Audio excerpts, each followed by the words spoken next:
Como veíamos entonces en esta industria de los juguetes, esta dinámica que tuvo sobre todo, ¿no? Desde los 80, nos permitió encontrar mercado, pues, ¿no? Para este tipo de productos. Estos son los de He-Man, igual de colección, bastante caros. Estos son los Transformers Generación 1, extremadamente caros.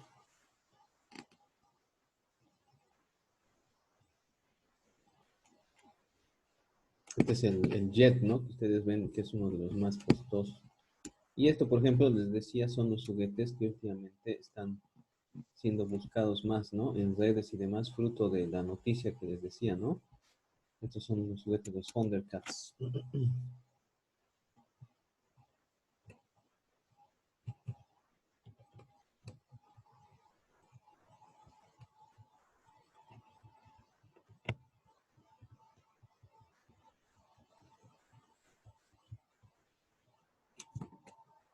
Y tuvo ese rumor, pues, ¿no? De que los Thundercats iban a ser rehechos y mejorados para una nueva serie. ¿No? Esto apareció en internet hace unas semanas, no sé si lo han visto.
Entonces, como ven, pues, ¿no? Esto ha alentado sobre todo el mercado de los Thundercats, figuras de colección. Se dice, pues, que Warner está pensando, ¿no? Dada la reacción que ha tenido en redes este intro rehecho con tecnología digital de animación, CGI, todo lo que tú quieras, 3D, etcétera, pueda, pues, ¿no? Darnos noticias en el futuro sobre esta franquicia también bastante exitosa.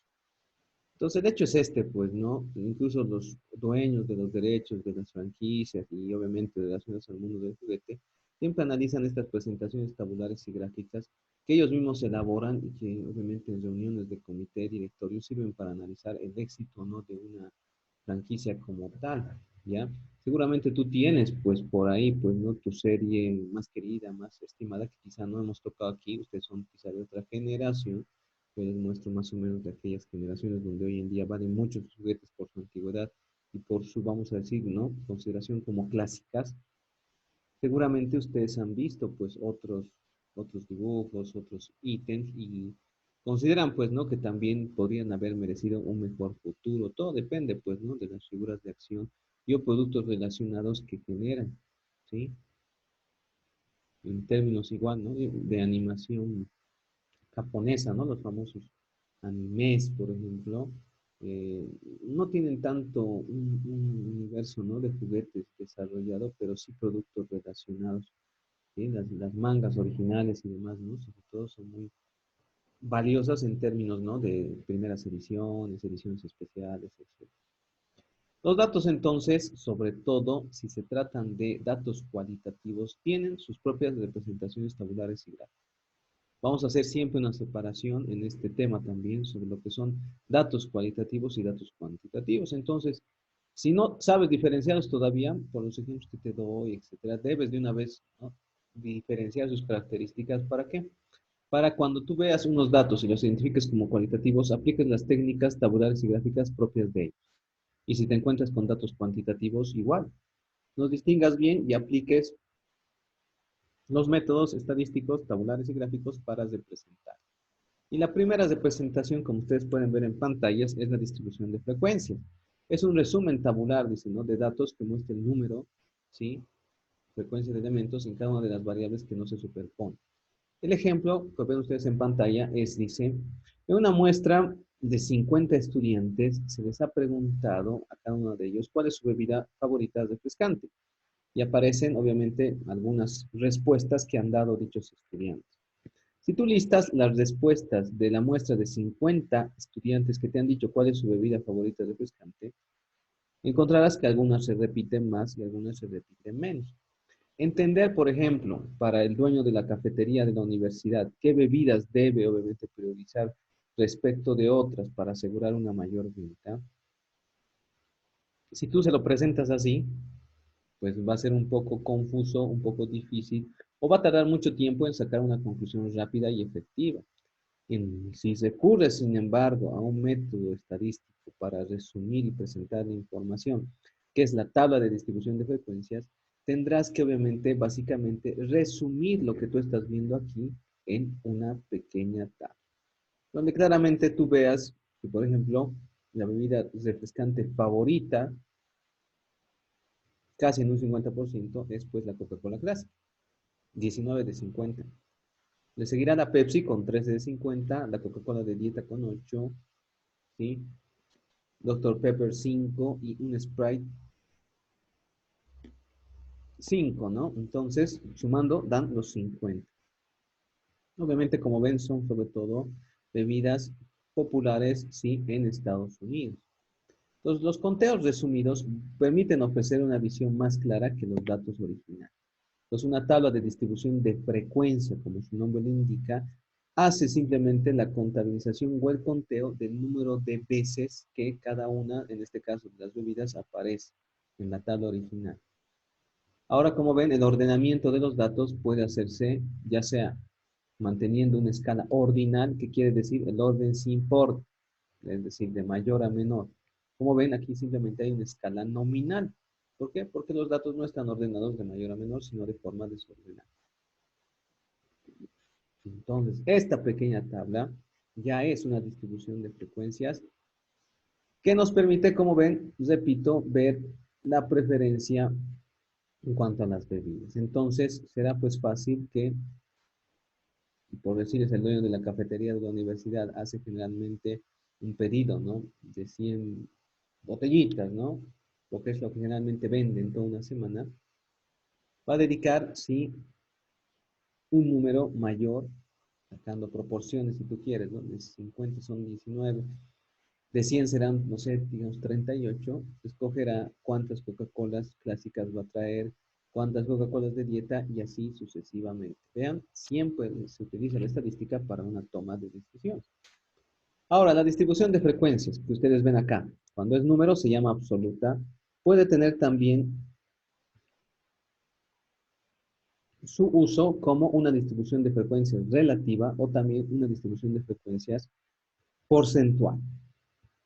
Vamos a ver. La distribución de frecuencia relativa y frecuencia porcentual es un proceso que obviamente es sencillo en términos de cálculo y también muy fácil en términos de presentación. La frecuencia relativa, entonces, de cualquier clase. ¿Qué es clase? O si acaso clase es cualquier etiqueta, categoría o nombre que tú has obviamente identificado y por lo cual has reunido el número de veces que se repite. Entonces, la frecuencia relativa de una clase va a ser siempre igual a ¿qué? A la fracción, al cociente, si tú quieres, o a la proporción de elementos que pertenecen a cada una de estas clases. Si, por ejemplo, tú quieres sacar cuál es la frecuencia relativa de la Coca-Cola clásica en los 50 datos o los 50 personas que has preguntado, simplemente deberás agarrar la frecuencia absoluta, 19, y dividir entre el total de datos recogidos para obtener, obviamente, la frecuencia relativa o la proporción de lo que esto constituye. 19 entre 50, como ven ustedes, sale 0,38. 8 entre 50, que era la Coca-Cola clásica, sale 0,16. ¿Sí? Y 5 sobre 50, 0,10. 5 sobre 50 para Sprite igual 0,10. Y 13 sobre 0,50, 0,25. Entonces, es otro modo de ver, pues, ¿no?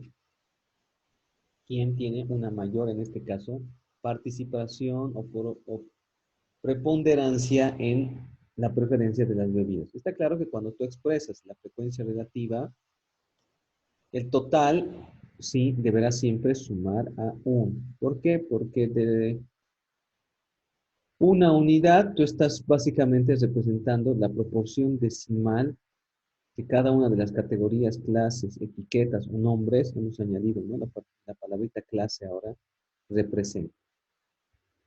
Si bien la frecuencia relativa es bastante utilizada, es popular, quizá muchas veces no ofrece, ¿no?, una pronta alternativa para constituir una respuesta, ¿no?, para un análisis hecho o para una respuesta y una toma de decisiones consiguiente.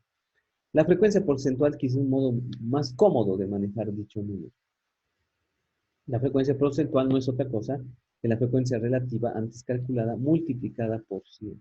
Para expresar ahora en términos de porcentaje, ¿sí?, la preponderancia, participación o preferencia, en este caso, de una bebida respecto de las demás. 0,38%, 38. 0,16%, 16. Y así sucesivamente. Entonces, aquí ya con una tabla de frecuencias relativa y sobre todo con una columna de frecuencia porcentual, tú puedes hablar, ¿no?, fácilmente en términos porcentuales de la preferencia de los estudiantes en tu universidad, donde tienes una cafetería, sobre las bebidas que evidentemente ellos eligen al momento de refrescarse. Tendrás un 38% para la Coca-Cola clásica y un 26% para la Pepsi, que quizá te muestren las mayores participaciones que hay que tomar en cuenta junto con la Coca-Cola de dieta y quizá en último término con, ¿sí?, la Sprite y Dr. Pepper. Entonces, la frecuencia porcentual va a resumir la frecuencia porcentual de los datos para cada clase. La frecuencia relativa va a resumir la frecuencia relativa para cada clase. Muchas veces en las tablas estadísticas se combina tanto la frecuencia absoluta en una columna, la frecuencia relativa en otra y en otra la frecuencia porcentual.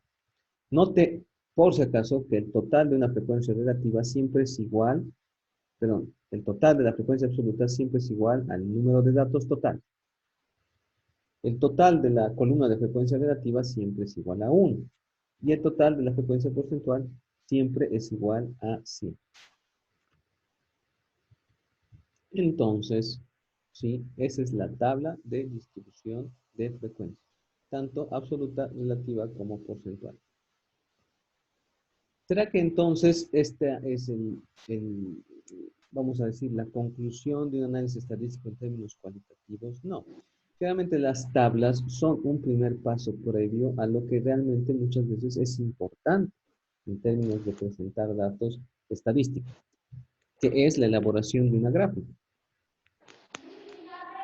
Y aquí, obviamente, vamos a hablar Sí, de ya ves, no he sacado. una No gráfica. he sacado. Por favor, tu micrófono silencias. Gracias. Todos hemos escuchado que no has sacado.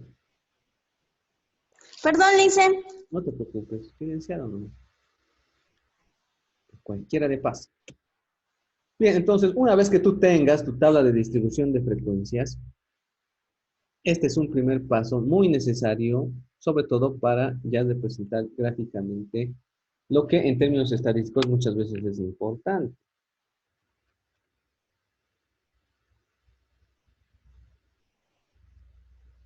Bien, la gráfica de barras circulares es un dispositivo gráfico que se usa sobre todo para representar los datos cualitativos resumidos antes en una tabla con distribución de frecuencia absoluta, frecuencia relativa o frecuencia porcentual. Vamos a tocar sobre todo primero lo que es el diagrama de barras. Ustedes ven ahí. Este es el diagrama de barras respectivo para la tabla de preferencia de bebidas en aquella universidad. Los 50 estudiantes que habían sido recogidos en cuanto a opinión. En un diagrama de barras se colocan siempre dos ejes. En el eje horizontal vas a colocar, ya sea si tú utilizas una escala ordinal o una escala nominal, las diferentes etiquetas categorías o nombres para las clases. En el eje vertical, tú vas a representar la escala de la frecuencia que vas a utilizar. O sea, esta, la frecuencia absoluta. Entonces tendrás que poner número, simplemente de veces que se repite esta bebida. Si es una frecuencia relativa, deberás contabilizar pues una proporción, ¿no? Hasta 1. Y si haces una frecuencia porcentual, deberás representar, sí, valores porcentuales del 0 al 100%, quizás, ¿no? En términos de escala. Independientemente, obviamente, de la escala vertical que tú elijas y utilices, vas a luego tener que trazar una barra, hasta la representación de la frecuencia respectiva. Si tú te fijas en esta imagen, estoy yo utilizando la frecuencia absoluta para representar, por ejemplo, que la barra de la Coca-Cola clásica debe tener una altura de 19 unidades. ¿Por qué? Porque 19 veces se repite esta bebida. La Coca-Cola de dieta tendrá pues que alcanzar las 8. Dr. Pepper solo 5. Pepsi tendrá que alcanzar 13 bebidas, ¿no? 13 han elegido, perdón, esta bebida y Sprite también solamente 5. Entonces yo estoy haciendo un diagrama de barras utilizando la frecuencia absoluta.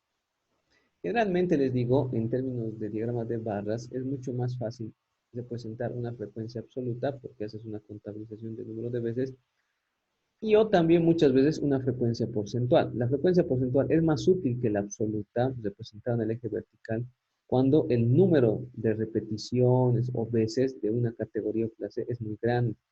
Imagínense que ustedes hubiesen preguntado a 500 estudiantes en vez de 50 y tuviesen 190 para Coca-Cola clásica. Sería pues una base muy alta, una escala muy, vamos a decir, mal utilizada. ¿Por qué? Porque en este caso la frecuencia porcentual sería mucho más cómodo de manejar en términos de diagramas de barras. Entonces, si yo hago un diagrama de barras con una frecuencia porcentual, yo tendría que colocar simplemente 38, 16, 26 y 10. Entonces, mi barra solo llegaría a 38 por acá. ¿Sí? Y así sucesivamente. En términos de lo que tú debes tener cuidado siempre en un diagrama de barras, te les digo, ¿no? Sobre todo en términos de criterios estándar para la elaboración, las categorías o clases que se representan en el eje horizontal siempre van a tener que tener una separación, puesto que en el eje horizontal no hay escala respectiva, solo es un espacio para representar las categorías o clases, que deberán ser dispuestas ya sea que tú utilices una escala nominal o una escala ordinal. En este caso yo estoy utilizando simplemente una escala nominal. El orden no importa. ¿Está bien?